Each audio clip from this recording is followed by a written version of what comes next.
Hey, welcome back to the Disney Plus Everyday Challenge, and today we have The Owl House. This is an animated series. It says it's anime, and I don't know the exact definition of what anime is, but I've always assumed that it was, based out of like Japan and Korea and Asian countries. I'm probably completely wrong on that, but it says it's an anime comedy. It's very much American.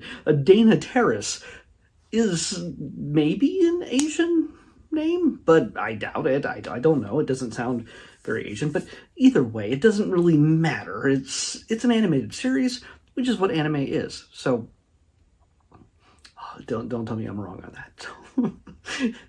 You can. That's what the comments are for. So this is a series from 2020 to 22. It's 3 seasons. The first 2 seasons are around about an average of 20 episodes each. The final season is only 3 episodes, but they're double-sized. And each of the episodes normally are about 24 minutes each. So those double-sized episodes are around 50-ish.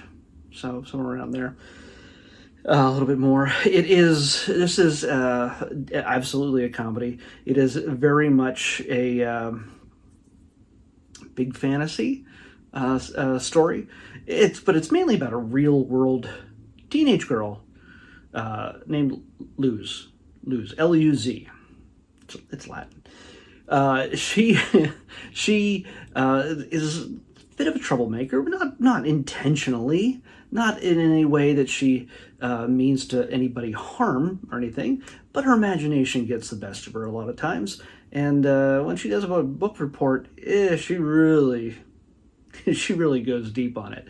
And of course, her book report, as when we first meet her, is on a book that she loves very much. It's about wizards and witches and all sorts of fantastical things. She's very much into fantasy storytelling, and yeah, it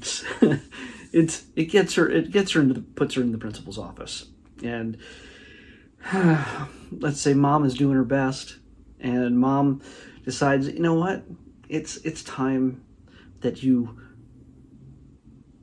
I'm going to send you off to summer camp. By the way, I'm not going to tell you the entire story, just so you know. You should watch the series. But I'm going to send you to summer camp, and it's very much about making kids normal. There might be a metaphor in this somewhere. I'm not sure. But in this, it's at this camp. It's meant to put kids, keep them thinking inside the box and making them more normal and acceptable to society. Yeah, of course, when Luz is on her way, about ready for the bus to pick her up, well, her favorite book gets taken from her, strangely by an owl that flies into a house. And suddenly, she's through the wardrobe, very much in a C.S. Lewis style bit of storytelling, and she comes out the other side into a whole new world, and things get weird from there. Her dreams have literally come true, and every time she thinks that maybe it's not going to live up to what she's thinking it's going to be, well, she gets proven wrong. It gets even more fantastical, and then more fantastical, and she makes some friends along the way, some that are, can she trust them? Are they really who they say they are? Well, you get to know them along the way. Pretty much within the first episode, you get an idea of what they stand for, what they're all about. But it's I've only watched 2 of the episodes. I had to watch. You normally just watch 1 episode, but I had to watch 2 episodes just to make sure that it's going along the way I think it's going to go, and the way I like Luz, and I like Etta. Is it Etta? You know what? I don't even think I've heard her say that. I don't recall her saying the name. That is, oh my gosh.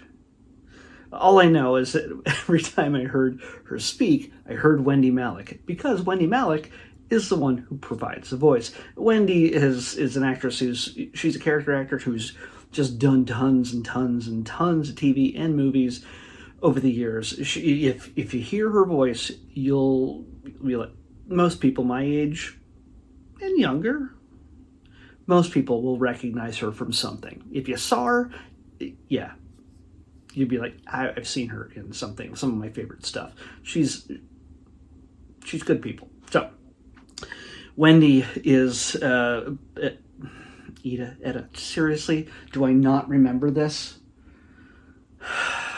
So she she acts as sort of a reluctant mentor to Luz, and along with King, who is not a dog. We know that much.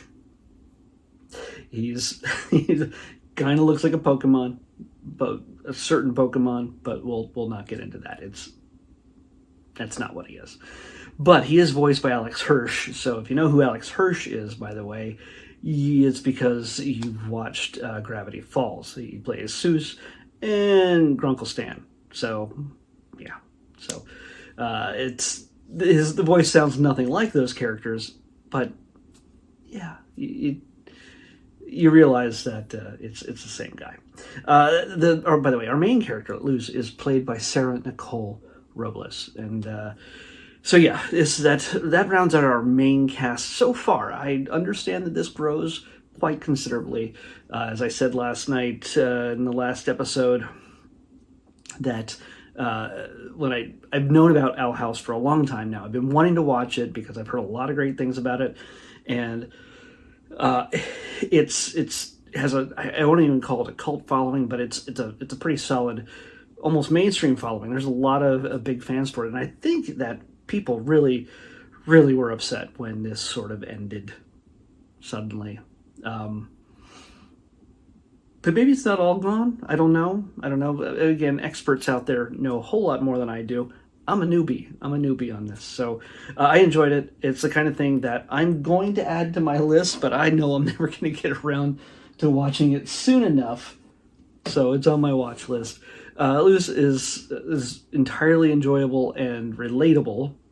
If you're going to get a message out of any of this, I mean, there's a lot of Disney stuff that's just like, message, this is our message. And it, of course, usually points towards younger viewers, the message stories. And this isn't devoid of messaging, but it's not subtle, but it also doesn't try to hit you over the head. Like, this is the way you must think. This is more about just saying, hey, you know what? People should be allowed to be themselves. They should not be punished for being who they are. They're not hurting anybody.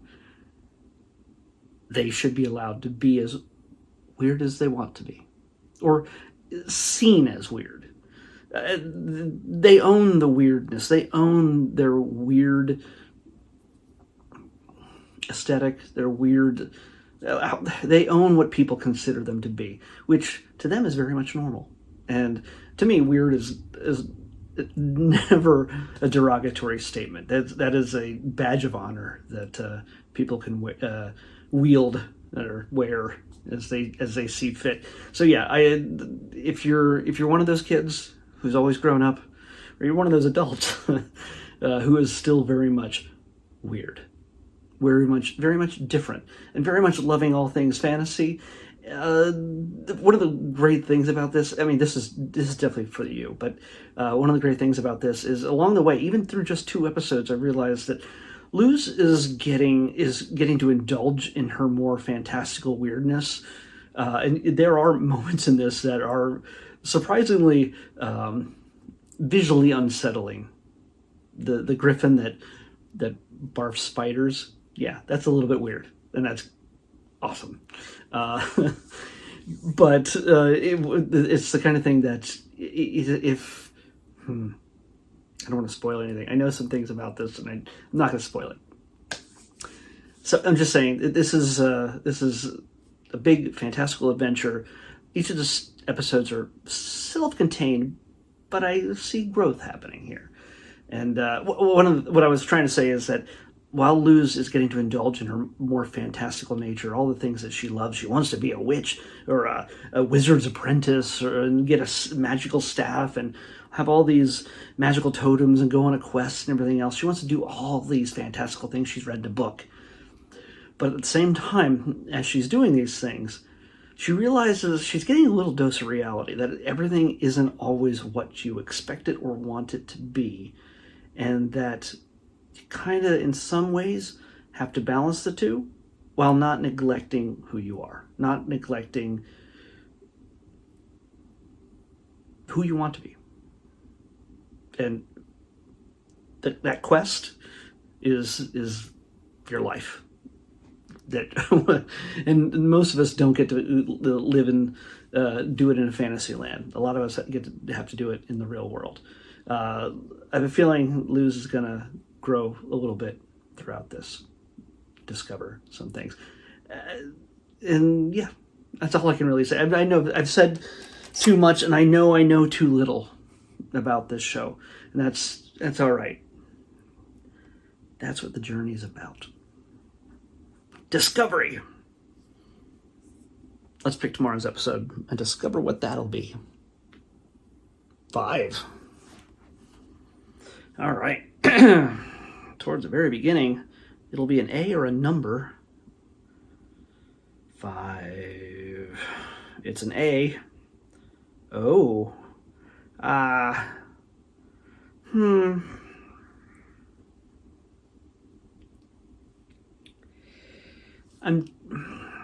I'm tempted to override this. Only because it's a making of for something I haven't seen yet. I might have to choose the thing and then watch the making of. Let me find it. Yeah. Okay. That's what I'm going to do. So you're going to get a special treat. By the way, I already know what Friday's episode is going to be because something big is premiering that day. And it falls in the documentary realm, as does this. This is a making of. But we're going to watch this the day before that other documentary. I'm not going to ruin that one yet. But I'll show you what number 5 is. And so you get an idea of what tomorrow's will be. A Hero's Journey, Percy Jackson and the Olympians.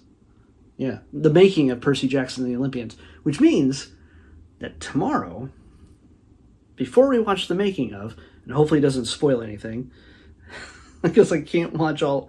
I don't know if I'm going to have time to watch all of it in a day. It's only one season so far.